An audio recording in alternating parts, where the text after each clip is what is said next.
والصلاة والسلام على سید المرسلین وآلہ الطاہرین وأہل بیتہ وصحبہ اجمعین۔ قال اللہ تعالی فی القرآن الحمید اعوذ باللہ من الشیطان الرجیم بسم اللہ الرحمن الرحیم وفدیناہ بذبح عظیم۔ اما بعد،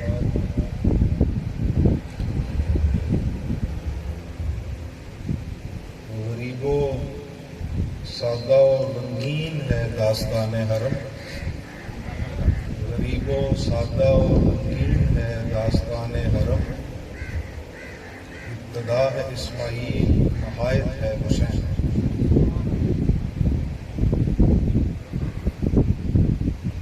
یہ جو آیت آپ کی گوش گزار کرنے کا شرف حاصل کیا ہے،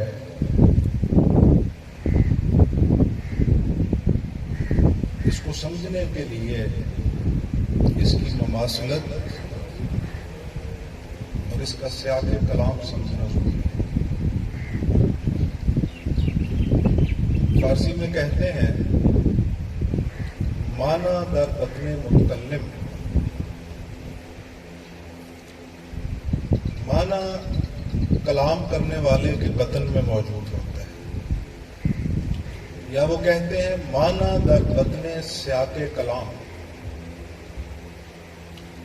وفدیناہ بذبح عظیم، اور ہم نے،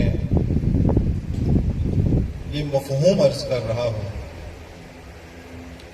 اے ابراہیم علیہ السلام، ہم نے اس قربانی کو ایک ذبح عظیم کے بدلے میں تبدل بخشا ہے۔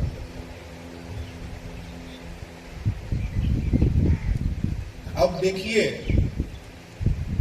ہمارے ہاں جو معروف روایت ہے، ہمارے ہاں جو معروف اس کی شرح ہے، اس کے مطابق یہ ہے کہ سیدنا ابراہیم علیہ السلام نے خواب دیکھا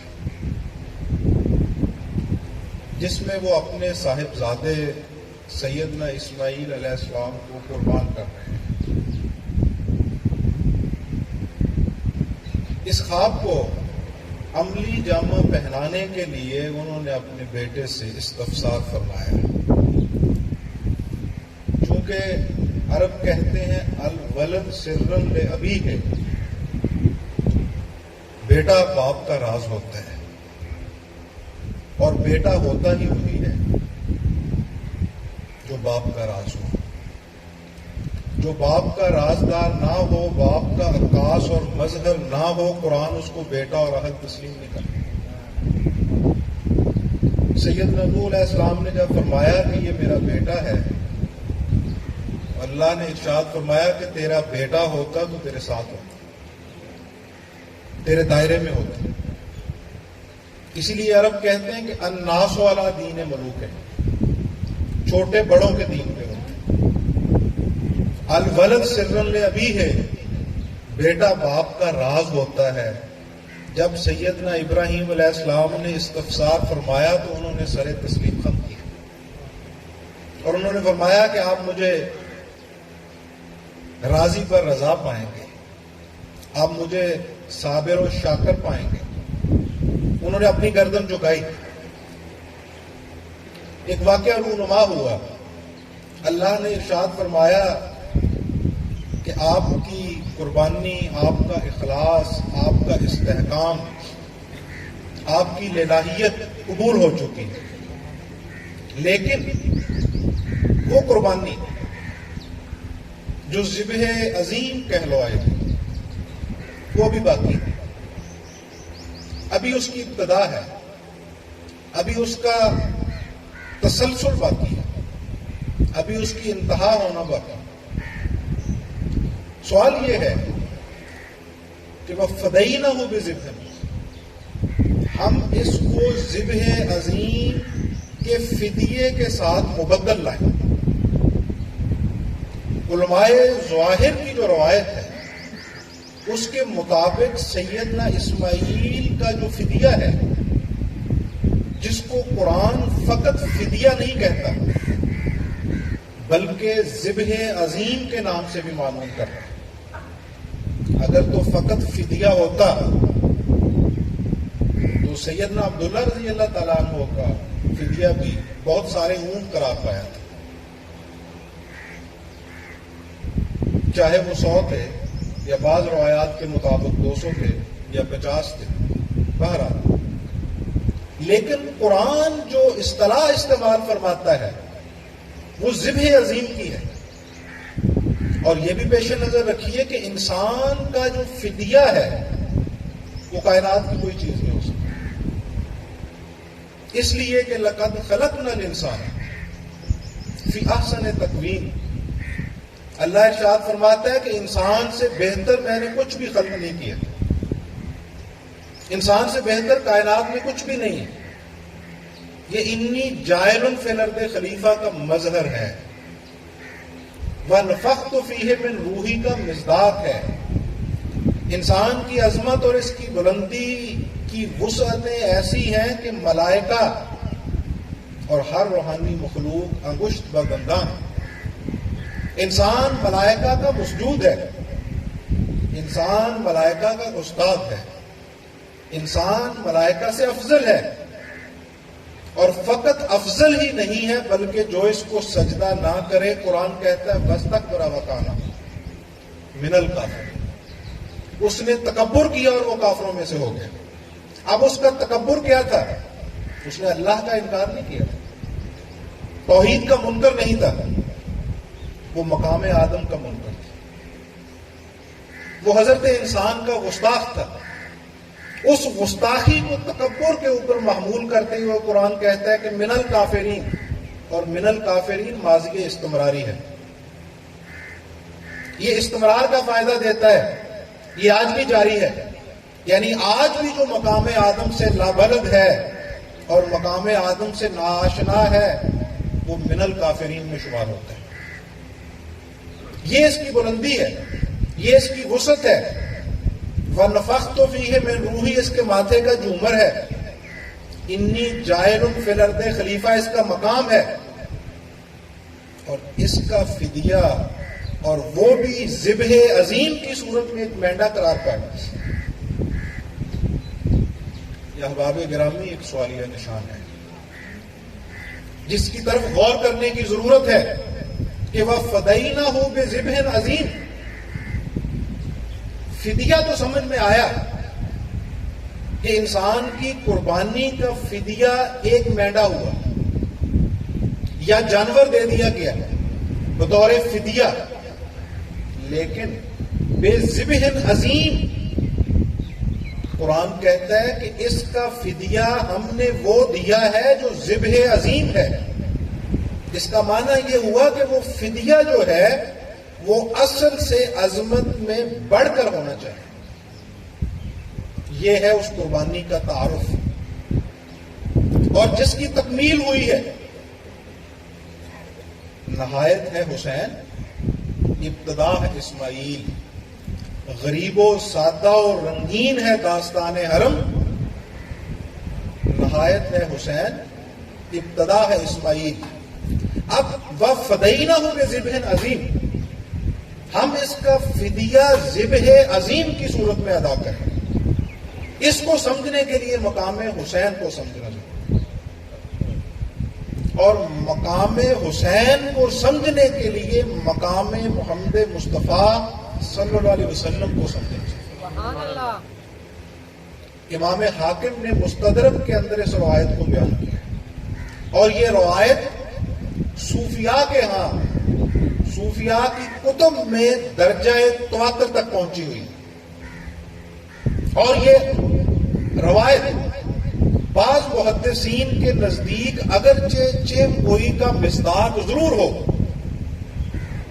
بعض محدثین اور مفکرین کے نزدیک اس کے اوپر انگشت نمائی ضرور ہوئی ہو، لیکن امام جعفر صادق علیہ السلام کا ایک قول ہے۔ آپ فرماتے ہیں کہ ہمارا ہر وہ قول جو کتاب و سنت سے متضاد ہو وہ ہماری طرف منسوب ہے، اس کا انتصاب درست نہیں۔ ہمارا ہر وہ قول جو کتاب و سنت سے متصادم ہو اس کو قبول نہ کرو اور سمجھ جاؤ کہ یہ ہمارا قول نہیں.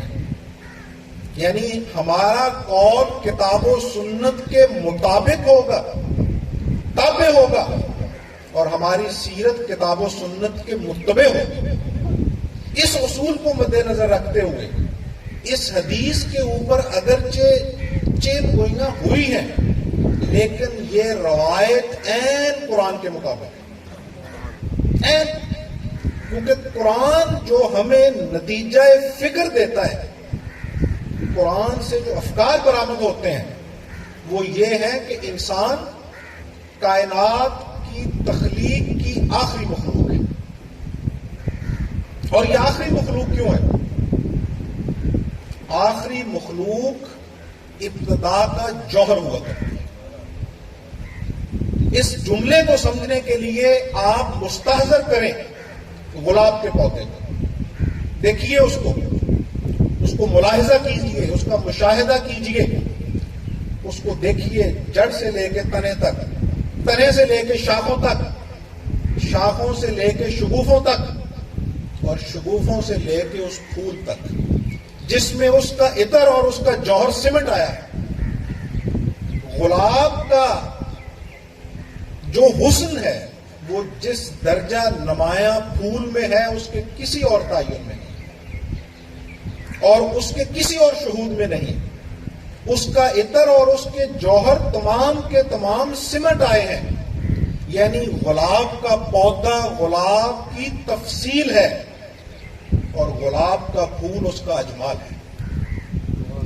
اس کائنات کو حق تعالیٰ کی صنائی کی، اس کائنات کو حق تعالیٰ کے اسماء و صفات کی، اس کائنات کو حق تعالیٰ کی تجلیات کی آماجگاہ سمجھا اگر جائے تو یہ پوری کائنات اور اس کا ذرہ ذرہ، اس کا ایک ایک تعین حق تعالیٰ کے اسماء و صفات کا مظہر ہے. اور یہ سارا پھیلاؤ اور رنگینی اور کثرت کی بو کلمونی اس کی تفصیل ہے، اور یہ کائنات اس کی تفصیل ہے، اور رخ محمد مصطفیٰ صلی اللہ علیہ وسلم اس کا اجمال ہے. جو کچھ اس کائنات میں پھیلا ہوا ہے وہ وجود مصطفیٰ صلی اللہ علیہ وسلم میں سمٹا ہوا ہے. اور یہ عین قرآن کے مطابق ہے، کیونکہ رسول اللہ صلی اللہ علیہ وسلم کی تمام روایات جو اس آیت کی تفسیر میں ہے وہ اسی تشریح کی ممد و معامل، اسی کی تائید کرتی ہیں. قرآن کہتا ہے انی جائل فی الارض خلیفہ، میں زمین میں اپنا خلیفہ بنانے والا ہوں. اور وہ خلیفہ کون؟ جس کا خمیر تو اٹھا ہے اجناس عالم سے، جس کا خمیر تو اٹھا ہے عناصر عالم سے، لیکن اس کے اندر جو جوہر رکھا ہے وہ کوئی اور ہے. جن کی نظر اس کے ظاہر پہ گئی وہ معترض ہوئے اور انہوں نے کہا اسے خلق نہ کر، یہ فتنہ اور فساد کا موجب بنے گا. لیکن وہ جو جوہر حقیقی تھا، جب اس کی طرف ملائکہ کی نظر گئی تو پھر وہ سجدے میں گر پڑے. وہ جوہر حقیقی نور محمد مصطفیٰ صلی اللہ علیہ وسلم وہ ہے. وہ نفخت فیہ من روحی، اس میں میں نے اپنی روح پھونکی، اپنی طرف کی روح پھونکی. وہ جو روح ہے وہ روح محمدی ہے، وہ جو روح ہے وہ حقیقت محمدی کا پرتو ہے. اور وہ جو روح ہے اسی کی وجہ سے امام حاکم اس روایت کو لے کے آئے ہیں مستدرک حاکم کے اندر کہ لولا کا لما خلقت الافلاک.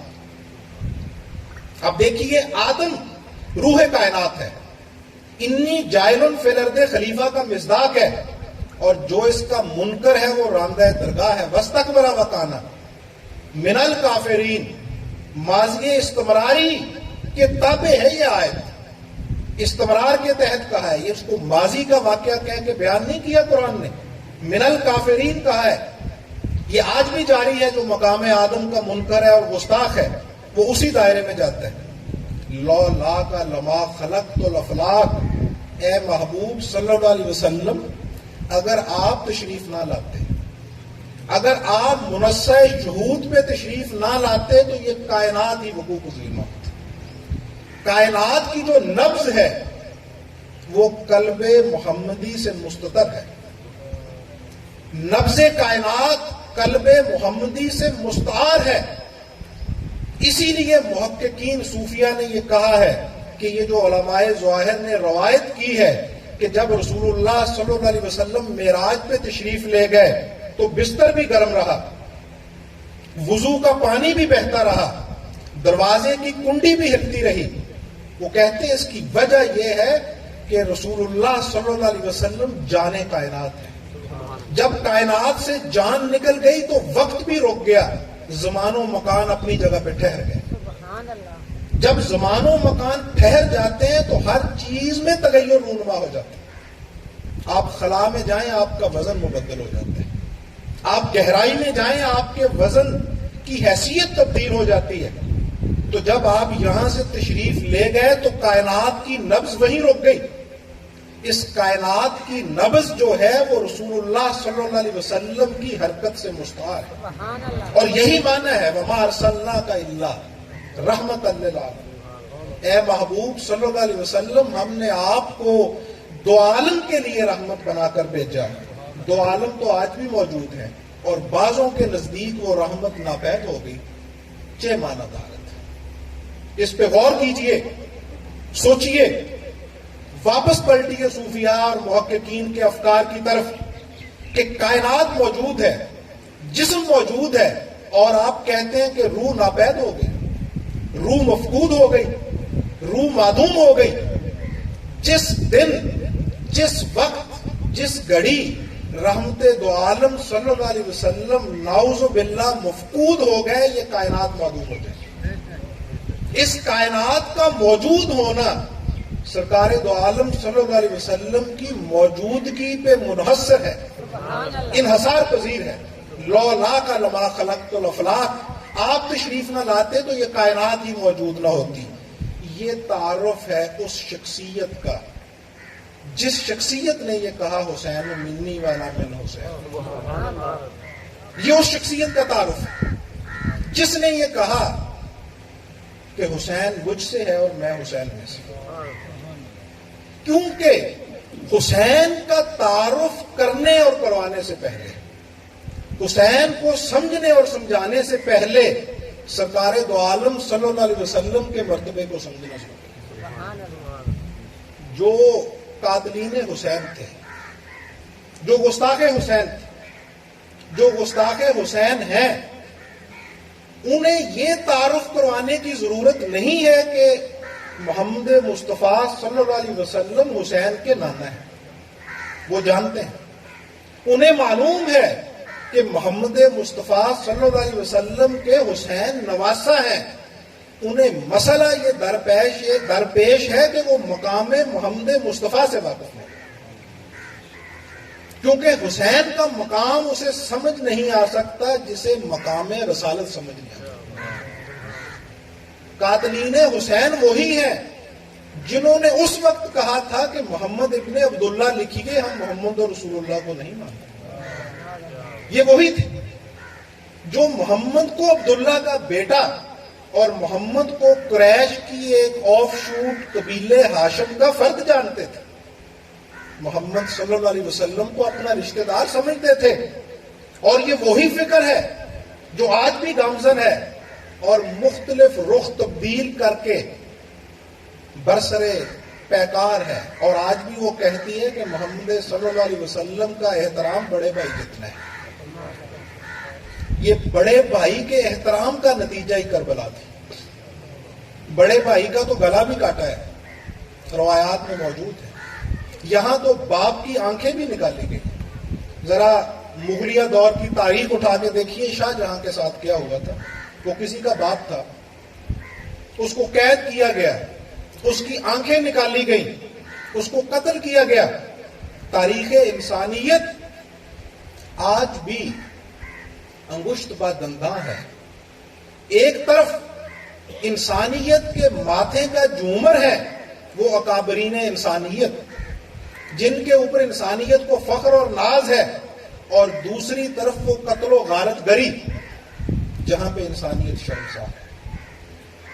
وہ انسانیت کے ماتھے کا داغ ہے اور وہی اسفل و سافلین ہے جس کا نتیجہ ہے، جس کی طرف فرشتوں نے کہا تھا کہ اس کو تخلیق نہ کر، یہ اسفلا سافلین ہوگا، یہ اپنے مقام سے گرے گا اور یہ فتنہ اور فساد کا موجب ہوگا۔ اس کا معنی یہ ہوا کہ جو اس مقام سے گرتا ہے پھر وہ انسان نہیں ہے۔ انسان وہی ہے جو اس مقام پہ فائز ہے، جس کو انی جاعل فی الارض خلیفہ کا مقام کہا گیا۔ حسین کو سمجھنے کے لیے پہلے مصطفیٰ صلی اللہ علیہ وسلم کو سمجھنا، آپ کے مقام اور مرتبہ کو سمجھنا ضروری ہے۔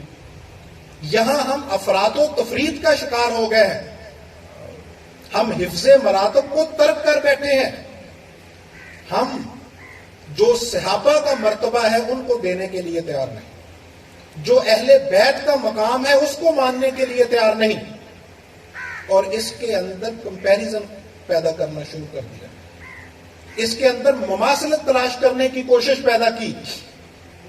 دیکھیے رومی نے بہت خوب کہا ہے، وہ کہتے ہیں دونوں مکھیاں ہوتی ہیں، ایک تھوکتی ہے تو غلاظت پیدا ہوتی ہے اور ایک تھوک دے تو شفا جنم لیتی ہے۔ دونوں کو مکھیاں کہا جاتا ہے۔ کس طرح برابر ہو سکتے ہیں؟ اقبال کہتے ہیں کہ عبد دیگر عبدو ہو چیزیں دیگر، ما سراپا انتظار او منتظر۔ وہ کہتے ہیں عبد اور چیز ہے، عبدو ہو اور چیز ہے، عبد بندہ، عبدو ہو اس کا بندہ، یہ نسبت خاصہ ہے، یہ تقرب خصوصی ہے۔ ما سراپا انتظار، وہ کہتے ہیں میں سراپا انتظار ہوں، جبکہ مقام مصطفیٰ صلی اللہ علیہ وسلم وہ ہے کہ جس کا وہ انتظار کرے۔ میں سراپا انتظار ہوں اور مقام مصطفیٰ وہ ہے جس کا وہ انتظار کرے، اور حسین وہ ہے جس کا مصطفیٰ انتظار کرے۔ اور دیکھیے اس بات کو بھی سمجھیے کہ کبھی بھی حفظ مراتب کو ترک کرتے ہوئے افراط و تفرید کا شکار نہ ہو، کبھی بھی رسالت کے ڈانڈے توحید سے نہ ملائیں، شرک میں مبتلا نہ ہو۔ یہ نہ ہو کہ رسالت کو کھینچ کے دائرہ توحید میں لے جا کے مشرک قرار پائیں، لیکن یہ بھی نہ ہو کہ رسالت کے بے ادب ہو کے کافر ٹھہریں۔ یہ دونوں ہی انتہائیں ہیں۔ جو توحید کے دائرے میں مدخل ہوتا ہے وہ مشرک ہے، اور جو بے ادب رسالت ہے وہ کافر ہے۔ اور یہ بھی دیکھیے کہ جو اہل بیت کا گستاخ ہے اس کی توحید بھی قبول نہیں ہوتی، اس کی رسالت بھی قبول نہیں ہوتی، وہ دونوں سے بے بہرا ہوتے ہیں۔ امام حاکم نے اس روایت کو مستدرک کے اندر بیان کیا ہے، وہ فرماتے ہیں کہ رسول اللہ صلی اللہ علیہ وسلم نے ارشاد فرمایا کہ اگر کوئی شخص کعبے کے غلاف کے ساتھ لپٹا ہوا ہو اور اس کے اعمال صالح اتنے زیادہ ہوں کہ زمین و آسمان پر جائیں، لیکن اس کے اندر ایک رتی برابر بغض اہل بیت ہو، ایک رتی برابر، رتی کی حیثیت آپ کو تلاش کیجیے۔ آپ نے فرمایا اس کے اندر ایک رتی برابر اگر بغض اہل بیت ہو تو اس کے وہ اعمال اور اس کی وہ توبۃ النصوح اس کے منہ پہ دے ماری، وہ ہرگز قبول نہیں ہوگی۔ کیوں؟ اہل بیت کی محبت کیوں؟ اہل بیت ایمان کا جز علماء کہتے ہیں، میں جز نہیں کہتا، میں کبھی بھی جز نہیں کہتا۔ میں اہل بیت کی محبت کو جزو ایمان نہیں کہتا، کیونکہ اہل بیت کی محبت کو جزو ایمان کہنا ایمان کی بھی گستاخی ہے، اہل بیت کی بھی بے ادبی ہے۔ عمر ابن عبد کے مقابلہ میں جب مولا علی المرتضیٰ علیہ السلام تشریف لے جا رہے تھے تو تب رسول اللہ صلی اللہ علیہ وسلم نے کیا فرمایا تھا؟ آپ نے فرمایا تھا کل کفر کے مقابلہ میں کل ایمان جا رہا ہے۔ جن کو کل ایمان رسول اللہ صلی اللہ علیہ وسلم نے فرمایا ان کو کہتے ہیں ان کی محبت جزو ایمان ہے، ان کو باقی سب کچھ یاد ہے۔ الطہور نصف الایمان بھی یاد ہے، الطہور شطر الایمان بھی یاد ہے، طہارت ایمان کا نصف ہے یہ بھی یاد ہے، الطہور شطر الایمان بھی یاد ہے کہ طہارت ایمان کی شرط ہے، یعنی ایمان کی شرط بھی یاد ہے، ایمان کا نصف بھی یاد ہے، لیکن ایمان کا کل بھول چکے۔ ایمان کا نصف طہارت ہے، ایمان کی شرط طہارت ہے، لیکن ایمان کا کل علی ہے اور اس کو اجزاء میں نہیں تقسیم کیا جا سکتا، اس کو اجزاء میں منقسم نہیں کیا جا سکتا۔ دیکھیے رسول اللہ صلی اللہ علیہ وسلم نے سیدہ فاطمہ سلام اللہ علیہا کے متعلق فرمایا کہ فاطمہ میرے جگر کا ٹکڑا ہے۔ جگر کا ٹکڑا کیوں کہا؟ دل کا ٹکڑا کیوں نہیں کہا؟ دماغ کا حصہ کیوں نہیں کہا؟ اپنے وجود کا جز کیوں نہیں کہا؟ جگر کا ٹکڑا کیوں کہا؟ جگر کو سمجھنا ضروری ہے اس حدیث کو سمجھنے سے پہلے۔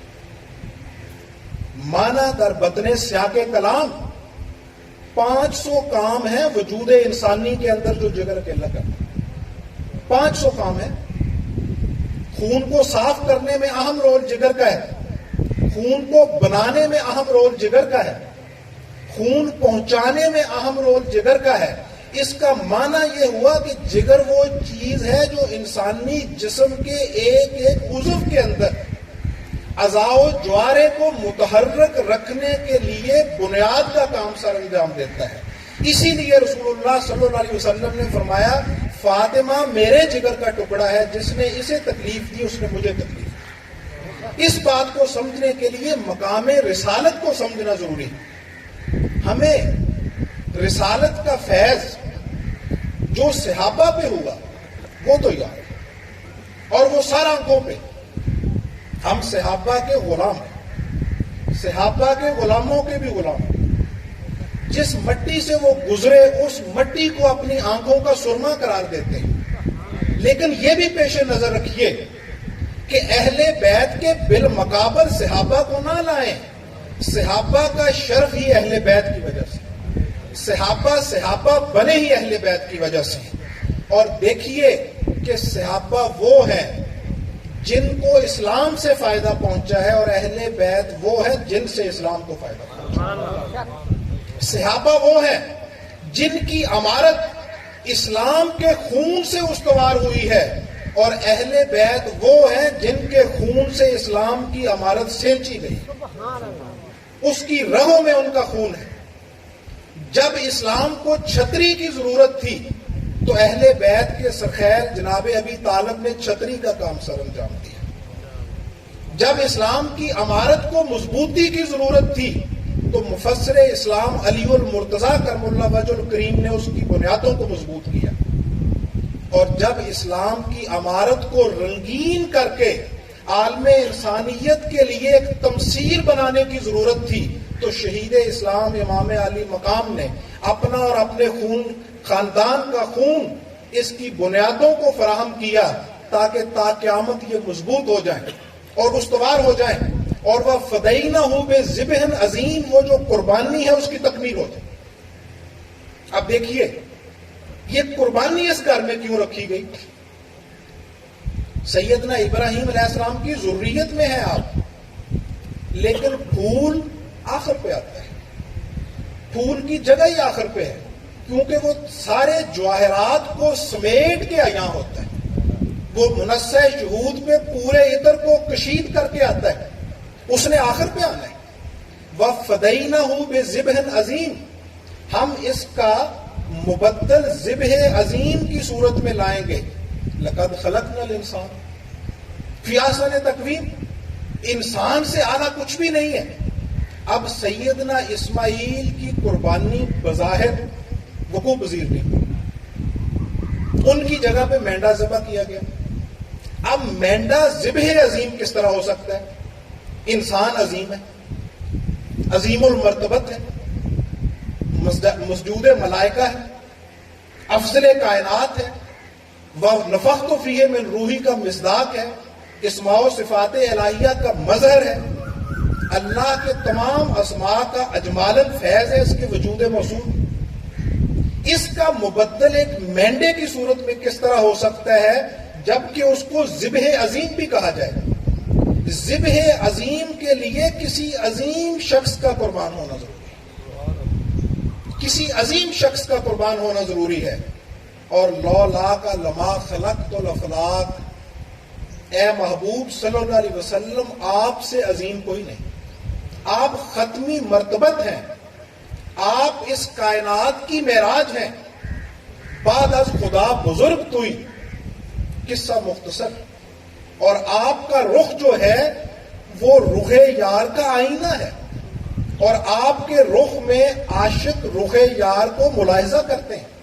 اسی لیے تو بابا ذہین شاہ تاجی نے فرمایا ہے کہ خوش رہیں تجھے دیکھنے والے، خوش رہیں تیرے دیکھنے والے، خوش رہیں تجھے دیکھنے والے، ورنہ خدا کو کس نے دیکھا؟ یعنی رخ مصطفیٰ جو ہے وہ رخ یار کا آئینہ ہے، اور المومن مرآت المومن، مومن مومن کا آئینہ ہے۔ پہلا مومن الف لام کے ساتھ تخصیص دیتا ہے کہ اس مومن کا آئینہ یہ مومن یعنی مصطفیٰ صلی اللہ علیہ وسلم کا۔ اب جو فیض ہوا ہے صحابہ کے اوپر وہ ہمیں یاد ہے۔ حسین کی شہادت، حسین کی قربانی کو سمجھنے کے لیے پہلے مقام حسین کو سمجھنا ضروری ہے۔ مقام حسین کو سمجھنے کے لیے مقام مصطفیٰ کو سمجھنا ضروری ہے۔ مقام مصطفیٰ کے فیض کو جانیے۔ حضرت ابو ہریرہ معروف صحابی، بہت ساری روایات کے راوی، اکثر کتب روایات کے اندر ان سے روایات ہیں جن کی تعداد لگ بھگ 5000 کے قریب ہے۔ ان سے پوچھا کسی نے کہ یہ آپ کا حافظہ، یہ جو آپ کو فیض حاصل ہوا ہے، یہ آپ کا اتنا زیادہ علم، اس کی بنیاد کیا ہے، اس کی وجہ کیا ہے؟ حضرت ابو ہریرہ نے فرمایا کہ میں ایک دفعہ رسول اللہ صلی اللہ علیہ وسلم کی خدمت اقدس میں حاضر تھا۔ اب یہ جو فقیر آپ کے سامنے واقعہ رکھ رہا ہے یہ سوالیہ نشان بھی ہے، یہ سوال بھی ہے۔ یہ جو ہمارے اندر ناسبیت کا زہر پھیلتا جا رہا ہے اور فضائل اہل بیت برداشت نہیں ہوتے، وہ کیوں نہیں ہوتے؟ مولا علی المرتضیٰ فرماتے ہیں کہ تیرے 3 دوست ہیں اور 3 دشمن ہیں۔ ایک تیرا دوست ہے، ایک تیرے دوست کا دوست تیرا دوست ہے، اور ایک تیرے دشمن کا دشمن تیرا دوست ہے۔ 3 تیرے دشمن ہیں، ایک تیرا دشمن تیرا دشمن ہے، ایک تیرے دوست کا دشمن تیرا دشمن ہے، اور ایک تیرے دشمن کا دوست تیرا دشمن ہے۔ اس بنیاد پہ جب دشمن کا ذکر ہوگا آپ کا چہرہ اتر جائے۔ اسی لیے عبداللہ ابن مسعود رضی اللہ تعالیٰ عنہ یہ روایت کرتے ہیں کہ ہمارے پاس ایمان کو جانچنے کی جو کسوٹی تھی یا کسوٹی ہے وہ ایک ہی ہے، محبت اہل بیت۔ وہ کسوٹی تب بھی تھی، اب بھی ہے۔ اس کا نتیجہ تب بھی نکلتا تھا، اب بھی نکلتا ہے، اور جب بھی نکلتا۔ وہ کہتے ہیں کہ ہم نے جب جاننا ہوتا تھا کہ اس محفل میں مومن کون ہے اور منافق کون ہے تو ہم علی کا ذکر شروع کر دیتے، جن کے چہرے کھلکھلا اٹھتے تھے، ہم جان جاتے تھے کہ یہ لوگ مومن ہیں۔ یعنی علی معیار ایمان ہے، یہ تو جزو ایمان کہتے ہیں، میں کہتا ہوں کل ایمان ہے اور معیار ایمان ہے۔ آپ کے ایمان کو پرکھنے کا معیار جو ہے وہ محبت اہل بیت ہے، اور جن کے چہرے بجھ جاتے تھے ہم جان جاتے تھے کہ یہ لوگ بے ایمان ہیں، ان کے پاس ایمان موجود نہیں، کیونکہ جس سے آپ کو محبت ہوتی ہے اس کے ذکر پہ آپ کے چہرے کے اندر تغیر رونما ہوتا ہے، آپ کے خون میں حدت بڑھتی ہے۔ وہ بہت معروف واقعہ لکھا ہے صوفیاء نے جا بجا، سادی سے لے کے رومی تک، جامی سے لے کے کہانی تک۔ وہ لکھتے ہیں کہ ایک عورت تھی، وہ بیمار ہو گئی، بادشاہ نے اس کو غصب کر لیا، وہاں پہ وہ بیمار ہو گئی، بہت زیادہ علاج معالجہ اس کا کروایا، بڑے بڑے ماہر طبیب بلوائے، لیکن وہ ٹھیک نہ ہوئی۔ یہ میں بطور تمثیل بات سمجھا رہا ہوں کہ معیار ایمان آپ کے چہرے سے جھلکتا ہے، معلوم ہوتا ہے۔ اہل بیت کے ذکر پہ آپ کی زبان اور آپ کے سینے میں کشادگی پیدا ہوتی ہے یا گھٹن پیدا ہوتی ہے؟ آپ فضائل کو بیان کرنے کی کوشش کرتے ہیں یا کھینچتے ہیں؟ اس سے معلوم ہوتا ہے آپ کے ایمان کی حالت کا معیار ہے، اس کی تکڑی ہے، اس کا ترازو ہے۔ ماہر طبیبوں نے جواب دے دیا۔ بادشاہ کو کسی نے کہا کہ ایک بہت ماہر طبیب، فلسفی، حکیم، دانا، دانشور، بہت بڑے عالم ابو علی سینا ہے، ان سے بھی استفسار کیا جائے، ان سے بھی مشاورت کی جائے۔ ان کو بلوایا گیا، انہوں نے اس خاتون کا معائنہ کیا، دیکھا، تجزیہ کے بعد وہ اس نتیجہ پہ پہنچے کہ اس خاتون کو کوئی مرض طبعی نہیں، یہ مرض عشق میں مبتلا ہے، اور مرض عشق لا دعا ہے، اور جس جس طرح آپ دعا کرتے ہیں وہ مرض بڑھتے جاتا ہے، الٹ پڑتا ہے۔ اب معلوم نہیں ہے، وہ خوف زدہ ہے۔ ابو علی سینا چونکہ طبیب تھے اور حکیم بھی تھے، دراصل درست لفظ طبیب ہے، جس کا مترادف انگریزی میں ڈاکٹر ہے۔ ڈاکٹر کا مترادف جو ہے عربی میں یا فارسی میں وہ طبیب ہے۔ حکیم طبیب کو کیوں کہتے ہیں؟ جس طرح فارسی میں کہتے ہیں کہ یک من علم را دہ من عقل می باید، کہ اگر آپ کے پاس ایک من علم ہو تو اسے استعمال کرنے کے لیے 10 من عقل چاہیے۔ جو ایسا طبیب ہو کہ جس کے پاس حکمت ہو اس کو حکیم کہتے ہیں۔ اور عبداللہ ابن عباس رضی اللہ عنہما نے پوچھا تھا مولا علی المرتضیٰ کا مولا وجہ الکریم سے کہ حکیم کسے کہتے ہیں، تو آپ نے فرمایا کہ جس طرح شجاع اور دلیر میں فرق ہے اسی طرح عالم اور حکیم میں بھی فرق ہے۔ دلیر اسے کہتے ہیں جو دلیری کا ہر جگہ پہ اہتمام رکھے اور ہر جگہ پہ اس کا اظہار کرتے ہیں، اور شجاع اسے کہتے ہیں جسے معلوم ہو کہ کہاں پہ اس کا اظہار کرنا ہے اور کہاں نہیں کرنا۔ اور مولا علی المرتضیٰ نے فرمایا کہ عالم اسے کہتے ہیں جس کے پاس معلومات کا ذخیرہ ہو، اور حکیم اسے کہتے ہیں کہ جو اس ذخیرے کو استعمال کر کے یہ جانتا ہو کہ کہاں اور کب اور کیسے اس کا استعمال کرنا۔ ابو علی سینا نے اس خاتون کے آگے مختلف شہروں کے نام لینے شروع کیے۔ اب یہ ہے حکیم، جس سے محبت ہوتی ہے اس کے ذکر پہ چہرہ بجھتا نہیں ہے، اس کے ذکر پہ چہرہ کھلکھلا اٹھتا ہے۔ اب نام لیے نیشا پور، نام لیا انہوں نے تبریز، نام لیا انہوں نے سبزوار۔ جب خراسان کہا تو اس عورت کے چہرے میں تغیر پیدا ہوا، خراسان کے نام پہ اس کے چہرے پہ تغیر رونما ہوا، اس کی گالوں پہ ایک لالی اندی، اس کی نبض کی رفتار بڑھی، بلڈ پریشر بڑھ گیا۔ اب حکیم ابو علی سینا اس نتیجے پہ پہنچے کہ اس خاتون کا جو محبوب ہے اس کا خراسان سے تعلق ہے۔ انہوں نے بادشاہ سے کہا کہ خراسان کے جو محلوں کو جاننے والا آدمی اس کو بلوایا جائے۔ اس کو بلوایا گیا۔ جب اس محلے کا نام آیا جس محلے میں اس کا محبوب تھا تو اس کے چہرے کی رنگینی اور بڑھی۔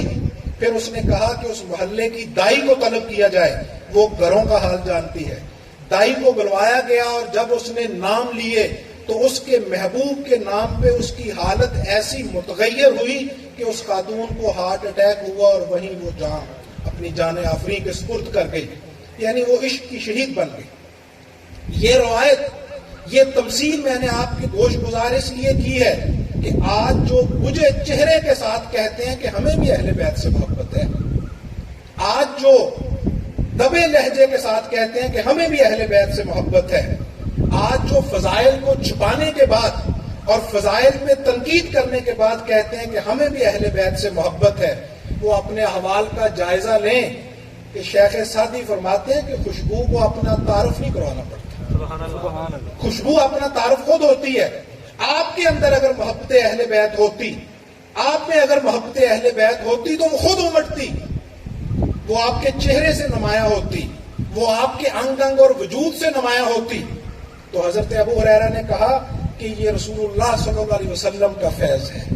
ان کے پاس ایک دودھ کا پیالہ لائے صحابہ، آپ صلی اللہ علیہ وسلم نے اسے نوش جہاں فرمایا، اس میں سے جو دودھ بچ گیا وہ آپ نے میری طرف فرمایا، آپ نے ارشاد فرمایا کہ اسے نوش کرو۔ حضرت ابو ہریرہ روایت کرتے ہیں کہ میں نے آپ صلی اللہ علیہ وسلم کا بچا ہوا جھوٹا جس میں آپ کا لعاب دہن مبارک شامل تھا اس کو پیا۔ یہ اس کی فیض اور برکت ہے جس کی وجہ سے جو کچھ میں یاد کرتا ہوں وہ نہیں بھولتا۔ میرا سوال یہ ہے، دعوت فکر ہے امت کو، نوجوان نسل کو، جو وہ ہماری متقدمین، سلف صالحین، صوفیاء، اولیاء فقراء حکماء کی روایت کو چھوڑتے جا رہے ہیں، وہ کسی اور طرف چل پڑے ہیں، وہ اس کا جواب دیں کہ اگر اس لعاب دہن کا یہ فیض ہے حضرت ابو ہریرہ پہ کہ انہیں کچھ بھی نہ بھولتا تھا، تو جس شخصیت کو زبان رسالت چوسنے کا شرف حاصل ہے اس کے مقام کا کیا ہے؟ اس کے شرف کا کیا ہے؟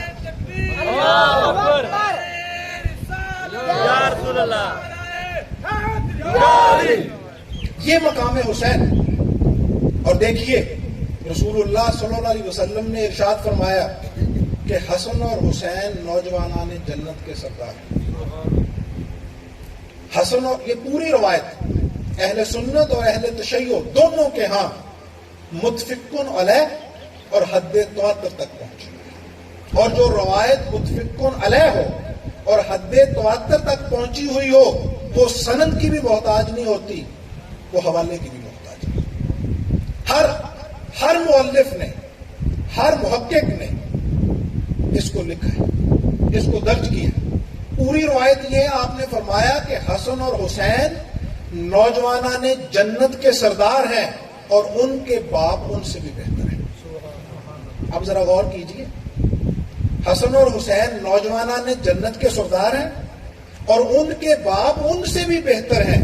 یعنی اگر حسن اور حسین نوجوانان جنت کے سردار ہیں تو ان کے باپ جو ان سے بہتر ہوں گے پھر وہ عالم کائنات کے سردار نہیں ہوں گے. سبحان اللہ. اور دوسری روایت جو صحاح ستہ کی معروف روایت، جا بجا محدثین نے اس کو کتب احادیث کے اندر درج کیا ہے. سرکار دو عالم صلی اللہ علیہ وسلم ارشاد فرماتے ہیں کہ جنت میں ہر شخص نوجوان ہو کے داخل ہو. میں نے عرض کیا نا ابتدان کہ فضائل اہل بیت میں گٹل کی فضا پیدا کی گئی. محبوب کے ذکر پہ کشادگی ہوتی ہے، محبوب کے ذکر پہ مبالغہ ہوتا ہے، محبوب کے ذکر پہ جوش ہوتا ہے.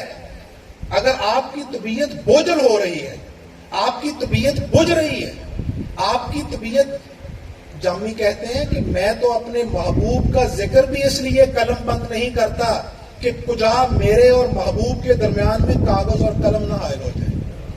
یہ محبت ہے. العشق نارن یوہرے کو ماں سے محبوب.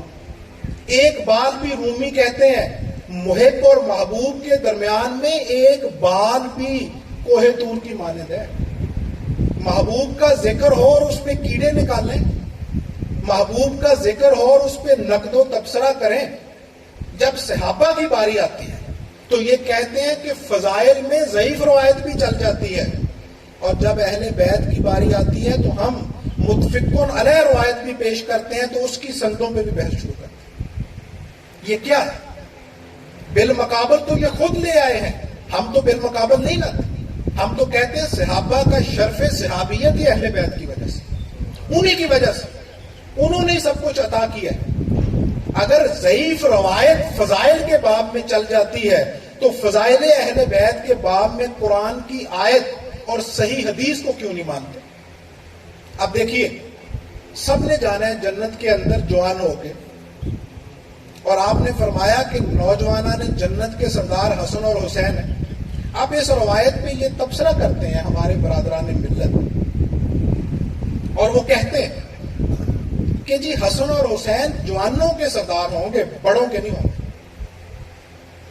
جنت میں جو بچے ہوں گے ان کے سردار ہوں گے حسن اور حسین، بوڑھوں کے سردار نہیں ہوں گے. اب یہ آپ نے استدلال کہاں سے کیا؟ آپ کا یہ استخراج یہ کہاں سے ہے؟ آپ نے یہ استنباط کہاں سے کیا ہے؟ قرآن تو اس کی تائید نہیں کرتا، احادیث صحیحہ تو اس کی تائید نہیں کرتی. احادیث تو کہتی ہے کہ جنت میں جو بھی جائے گا وہ جوان ہو کے جائے گا. اب ذرا دیکھیے بنی اسرائیل کی روایات کی طرف، چاہے تالمود اٹھائیے یا بائبل اٹھائیے یا ان کی دیگر کتب تواریخ جو ہیں بنی اسرائیل کی وہ اٹھائیے یا ہماری احادیث کی کتابیں اٹھائیے. جنت میں اسی کیفیت پہ انسان ہوگا جس کیفیت میں یہ متخلق ہوا، یہ منصح شروط پہ آیا. آدم جب آئے وہ تشریف لائے تو ان کی کتنی عمر تھی؟ آدم جب پیدا ہوئے بچے کی صورت ہوئے تھے یا بوڑھے کی صورت؟ یہ ایک سوال ہے. اس کا جواب تلاش کیجیے. جا بجا کتب احادیث کے اندر محققین نے یہ بات درج کی ہے، احادیث سے استنباط کرتے ہوئے، کہ حضرت آدم علیہ السلام کی جب تخلیق ہوئی وہ منصہ شہود پہ تشریف لائے تو ان کی عمر مبارک 33 سال کے نوجوان کی تھی. کتنی تھی؟ 33 سال کے نوجوان کی تھی. کیونکہ 33 سال کی جو عمر ہوتی ہے یہ عزا و جوارے کے اعتبار سے انتہائی عروج پہ ہوتی ہے. انسان کے جو عزا و جوارے ہیں وہ مکمل طور پہ مستحکم ہو چکے ہوتے ہیں، اور یہ جو عمر ہے 33 سال کی، یہ برج، یہ پل ہے بچپن، لڑکپن اور بڑھاپے کے درمیان. 33 سال کے بعد ادیڑ پن شروع ہو جاتا ہے. 33 سال کے بعد عزا و جوارے جو ہیں ان کے اندر تحریک اس درجے کی نہیں رہتی، اور کلو شیئن یرجع الی اصلہ، ہر چیز اپنی اصل کی طرف لوٹتی ہے. حضرت آدم علیہ السلام تشریف لائے 33 سال کی عمر میں، اور جنت میں بھی جو بھی جائے گا وہ 33 سال کی عمر میں نوجوان ہوگا. اور جب نوجوان ہوگا تو پھر حسن اور حسین بچوں کے سردار نہیں، وہ پوری جنت کے سردار ہیں. وہ صرف بچوں کے سردار نہیں، وہ پوری جنت کے سردار ہیں. یہ تعارف ہے مقام حسین کا، یہ تعارف ہے مقام رسالت کا. اور یہ تعارف رسول اللہ صلی اللہ علیہ وسلم کیوں کرواتے تھے؟ آپ نے کیوں فرمایا حسین و منی وانا من الحسین؟ آپ نے کیوں فرمایا حسین و منی وانا من حسین؟ حسین مجھ سے ہے اور میں حسین میں سے ہوں. اب دیکھیے، نانے سے نواسے کا ہونا تو سمجھ میں آتا ہے، لیکن نواسے سے نانے کا ہونا سمجھ میں نہیں. دراصل وہ فدینہ بذبح عظیم کا مظہر اور اس کی تفسیر ہے یہ حدیث، کہ جو مجھے دیکھنا چاہتا ہے، جو میری صفات کا پرتو اور عکاس دیکھنا چاہتا ہے، وہ حسین کی شخصیت کو دیکھے، اور جو حسین کا مشاہدہ کرنا چاہتا ہے وہ میرے وجود میں کرے. اور آپ نے فرمایا کہ اگر مجھے دیکھنا چاہتے ہو تو حسین کو دیکھو، اور اگر حسین کو دیکھنا چاہتے ہو تو مجھے دیکھو. آج اگر حسین کو دیکھنا چاہتے ہو تو مجھے دیکھو، لیکن جب کربلا بپا ہو جائے گی تو پھر مجھے دیکھنا چاہو تو حسین کی صورت میں دیکھو. نعرہ تکبیر، اللہ اکبر، نعرہ رسالہ، نعرہ حیدری.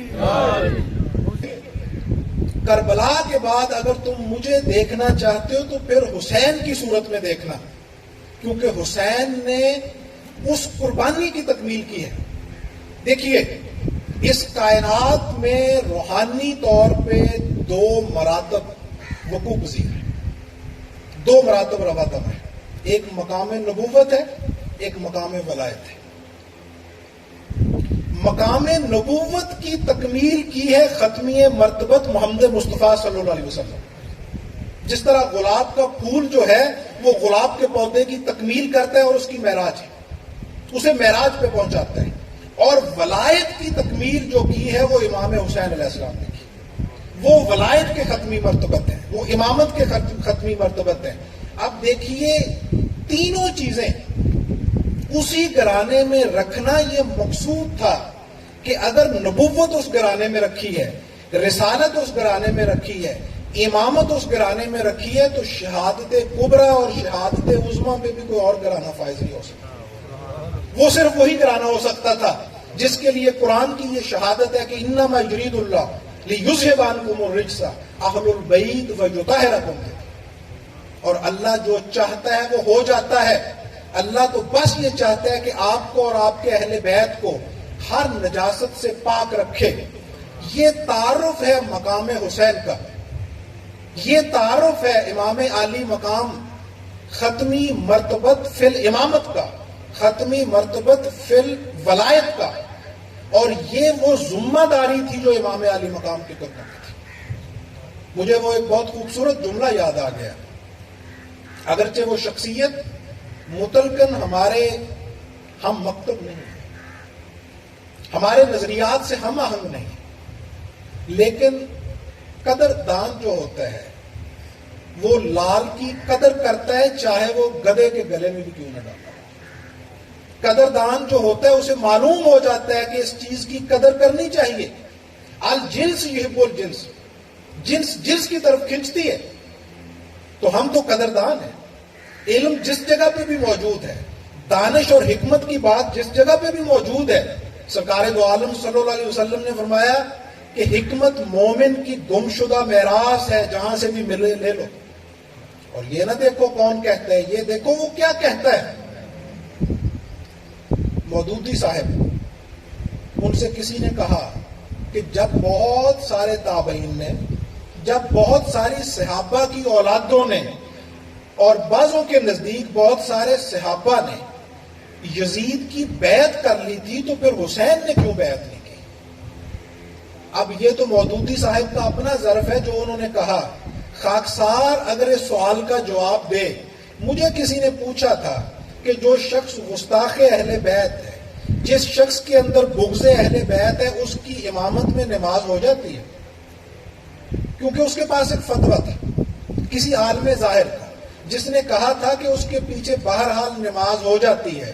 تو میں نے عرض کیا تھا کہ یہ سوال تو ثانوی حیثیت رکھتا ہے، اس سے پہلے یہ سوال اٹھنا چاہیے کہ جو گستاخ اہل بیت ہے اس کی سرے سے نماز بھی ہوتی ہے کہ نہیں؟ یہ تو آج بحث کرتے ہیں یزید کے فاسق و فاجر ہونے پہ۔ امام احمد بن حنبل علیہ رحمہ کا یہ فتویٰ موجود ہے کہ تم کہتے ہو فاسق و فاجر، ہم کہتے ہیں فاسق و فاجر تو بہت ارلے درجے کی بات ہے، وہ تو ایمان بھی نہیں رکھتا تھا، وہ تو کافر تھا، اس کا تو ایمان سے بھی کوئی تعلق۔ تو مودودی صاحب نے جو جواب دیا وہ بڑا خوبصورت ہے، میں انہی کے لفظوں میں اس کو آپ کے سامنے رکھتا ہوں۔ انہوں نے کہا کہ سوال یہ نہیں ہے کہ انہوں نے یزید کی بیعت کی، بلکہ سوال یہ ہے کہ جب حسین نے بیعت نہیں کی تو انہوں نے کیوں کی؟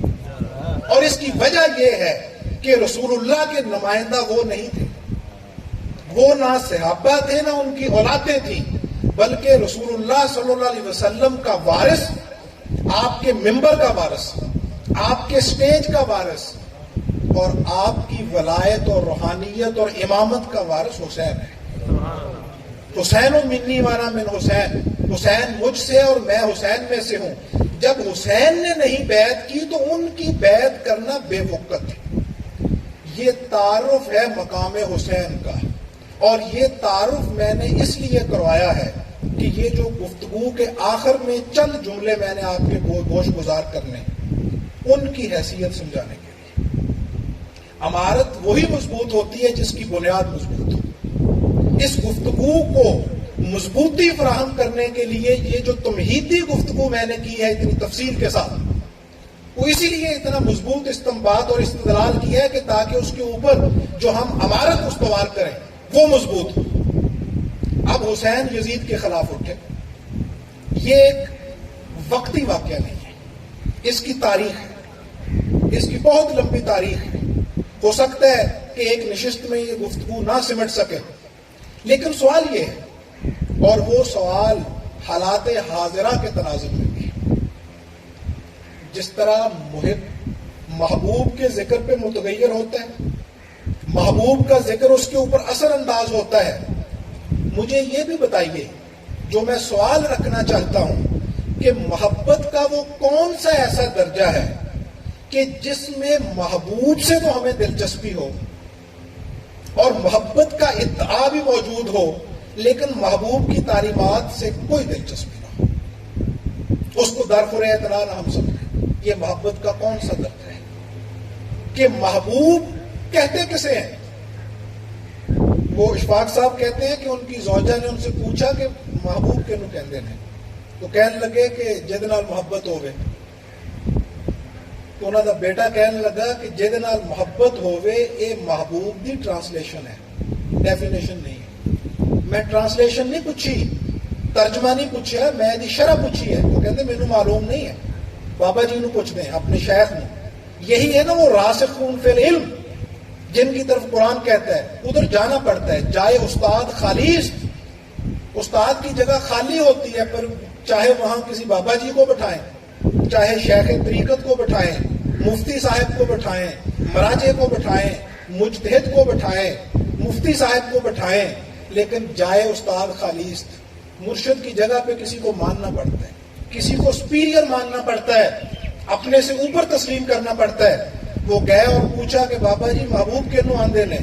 انہوں نے فرمایا پت جڑا سارا ہی چنگا لگے انہوں محبوب کہا۔ یہ ہے محبوب کی ڈیفینیشن۔ محبوب کی شخصیت سے بھی محبت ہے، محبوب کے افکار سے کیوں محبت نہیں؟ محبوب کی شخصیت سے بھی محبت ہے، اس کی سیرت سے کیوں محبت نہیں؟ محبوب سے محبت ہے، اس کے قول سے کیوں محبت نہیں؟ اس کے افکار سے کیوں محبت نہیں؟ ہم آج یزید کو برا کہتے ہیں، کیوں؟ ہمارے سامنے ایک ہی بات اٹھتی ہے کہ وہ قاتل حسین ہے۔ اب میں آپ کے سامنے سوال رکھنے لگا ہوں، دریچے وا کیجئے، اپنی فکر کے غور کیجئے، ملتفت ہوئیے، دیکھیے، سوچئے، سمجھئے۔ جب حسین علیہ السلام یزید کے بالمقابل کھڑے ہوئے تھے تب تو وہ قاتل حسین نہیں تھا۔ غور کیجئے اس جملے کی طرف، وہ پھر کیوں کھڑے ہوئے تھے؟ قاتل حسین تو وہ بعد میں ہوئے، حسین تو پہلے کھڑے ہوئے اس کے خلاف۔ واقعہ ہررا بھی نہیں ہوا تھا تب، واقعہ ہررا جس میں یزید نے کعبہ کے اوپر سنگباری کی، یزید نے مکہ کے اوپر حملہ کیا، جس میں بیت اللہ شہید ہوا، غلاف کعبہ جل گیا، وہاں صحابہ قتل و غارت گری کی، اس نے مسجد نبوی کی حرمت پامال کی، حرم رسول میں گھوڑے باندھے گئے، مسجد نبوی میں اذان معطل ہوئی، بیت اللہ میں اذانیں معطل رہیں، لیکن یہ واقعہ بھی قتل حسین سے بعد کا ہے۔ یہ دو سوال ہیں جو میری اس پوری گفتگو کا نقطہ ماسکہ ہے۔ میرا مکمل مطمع نظر جو ہے وہ اسی نتیجہ فکر جو اب میں برآمد کرنا چاہتا ہوں اس کی طرف اس کا رخ ہے۔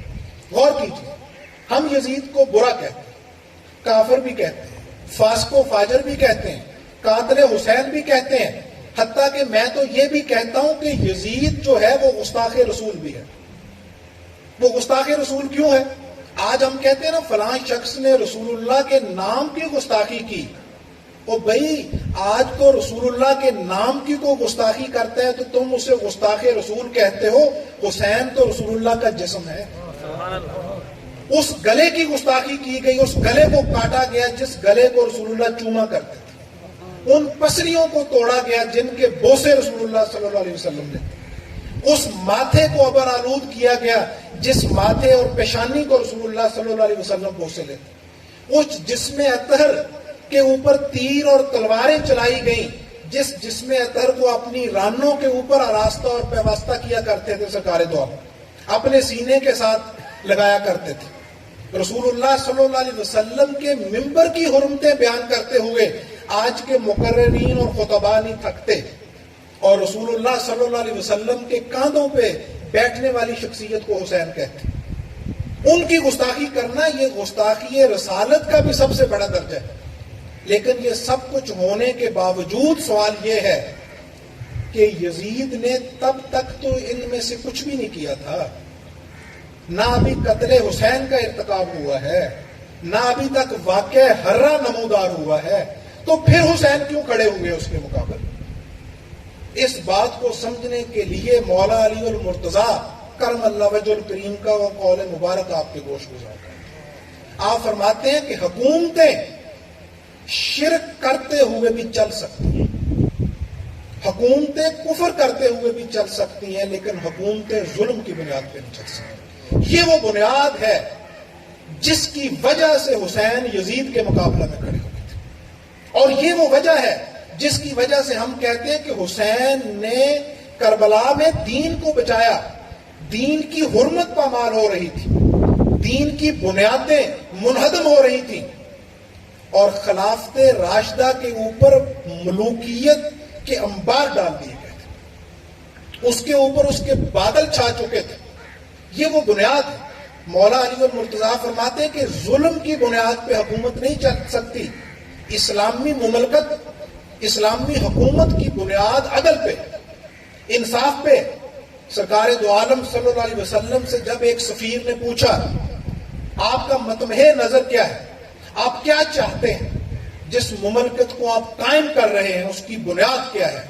تو آپ نے فرمایا میں یہ چاہتا ہوں کہ نجد سے حجاز تک ایک جوان خوبصورت لڑکی سفر کرے اور اسے کوئی مشکل پیش نہ آئے، اسے کوئی محرومی کا احساس نہ ہو، اسے اپنی عصمت دری کا کوئی خوف نہ ہو، وہ محفوظ و مامون سفر کرے۔ میں ایسی مملکت کا قیام چاہتا ہوں۔ یزیدیت جو ہے دراصل وہ اس نظام حکومت کو منہدم کرنے کی فکر کا نام ہے۔ یزید کسی شخص کا نام نہیں ہے، یزیدیت ایک فکر کا نام ہے، کیونکہ یہ ارتکاب اس وقت اس سے ہوئے نہیں تھے، یہ ارتکاب اس نے بعد میں کیے ہیں۔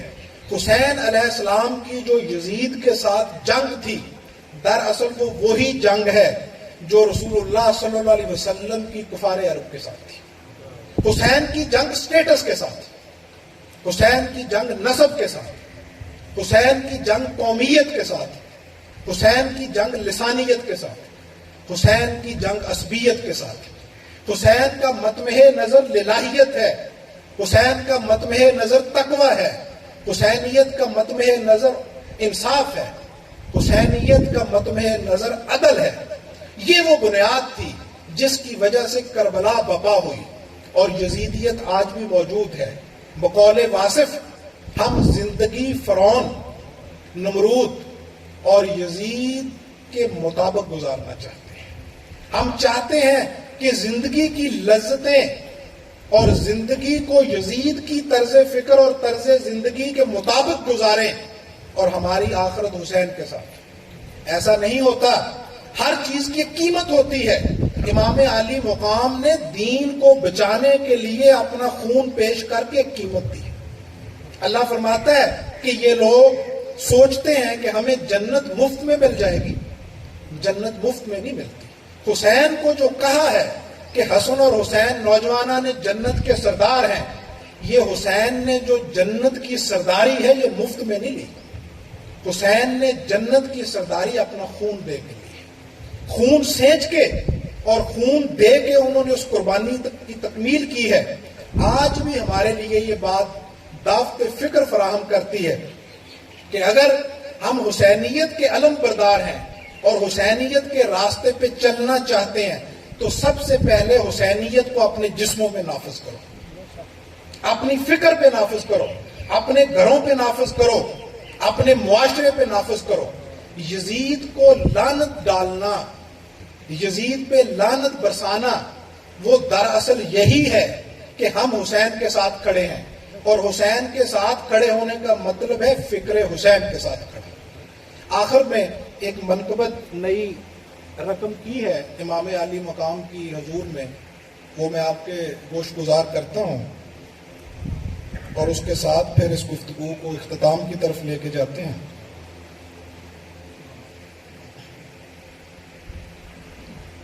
ایک تشنہ کام سید و سرور سے کیا ہوا، ایک تشنہ کام سید و سرور سے کیا ہوا، مظلوم کربلا کے مسافر سے کیا ہوا۔ ایک تشنہ کام سید و سرور سے کیا ہوا، مظلوم کربلا کے مسافر سے کیا ہوا۔ لکنت زباں کو ہو جو کہیں کن کے ہاتھ سے۔ ہم یہ جو غم حسین مناتے ہیں یہ اس لیے نہیں مناتے کہ شہید کا غم نہیں ہوتا، غم اس بات کا ہے کہ جن کے ہاتھوں سے آپ شہادت عظمیٰ کے منصب پہ فائز ہو گئے ہیں، وہ ہاتھ وہ تھے جو بظاہر اسلام کے لیے سربلند ہوتے تھے، وہ زبانیں وہ تھیں جو بظاہر اذانیں دیتی بھی تھیں، دلواتی بھی تھیں، اور کافر سے منافق زیادہ خطرناک ہوتا ہے۔ رسول اللہ صلی اللہ علیہ وسلم سے جب پوچھا گیا کہ آپ کو مکہ میں زیادہ تکلیف ہوئی یا مدینہ میں، تو آپ نے فرمایا مدینہ میں۔ پوچھنے والے نے کہا کہ حضور مکہ میں زیادہ تکلیفیں پہنچائی گئی، آپ نے فرمایا وہ کافر تھے، یہ منافق ہیں، منافق زیادہ تکلیف دیتا ہے۔ ہمیں تکلیف کیوں ہے؟ ہمیں غم کس بات کا ہے؟ اس بات کا غم نہیں ہے کہ آپ شہادت عظمیٰ کے منصب پہ فائز ہوئے ہیں، اس بات کی تو خوشی ہے کہ آپ شہادت عظمیٰ کے منصب پہ فائز ہوئے ہیں۔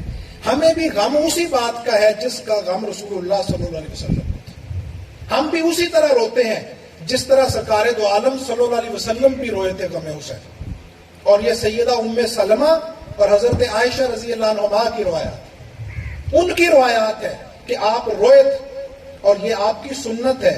آپ روئے اس لیے نہیں تھے کہ شہید کا غم نہیں ہوتا، اسی لیے روئے تھے کہ یہ میری امت کے ہاتھوں ہوگا، یہ امت کے ماتھے کے اوپر ایک کلنک کا داغ ہے۔ لکنت زباں کو ہو جو کہیں کن کے ہاتھ سے، ابن علی و سبت پیغمبر سے کیا ہوا۔ ایک تشنا کام سید و سرور سے کیا ہوا، مظلوم کربلا کے مسافر سے کیا ہوا۔ لکنت زباں کو ہو جو کہیں کن کے ہاتھ سے، ابن علی و سبت پیغمبر سے کیا ہوا۔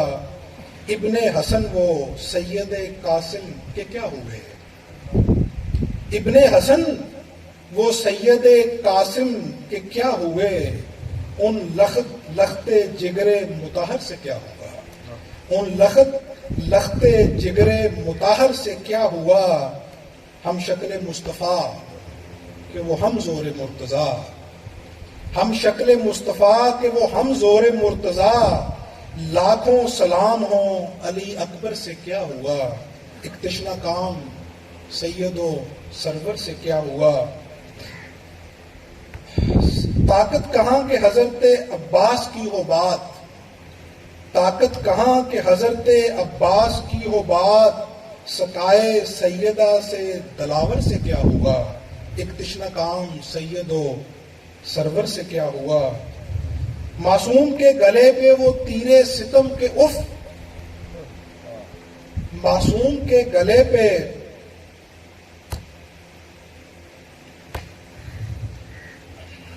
معصوم کے گلے پہ وہ تیرے ستم کے اف۔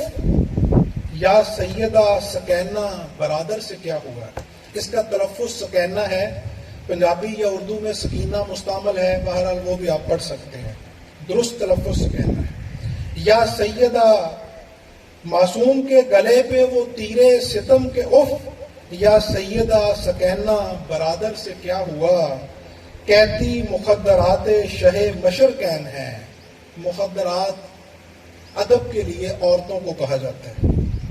کہتی مخدرات شہ مشرقین ہیں، بیمار نینوا شہ لشکر سے کیا ہوا۔ مظلوم خانوادہ ختم رسل جنید، مظلوم خانوادہ ختم رسل جنید۔ ہمت کہاں بتائیں کہ منظر سے کیا ہوا۔ ایک تشنا کام سید و سرور سے کیا ہوا۔ مظلوم کربلا کے مسافر سے کیا ہوا۔ اللہ توفیقات میں اضافہ فرمائے۔ وما علینا الا البلاغ۔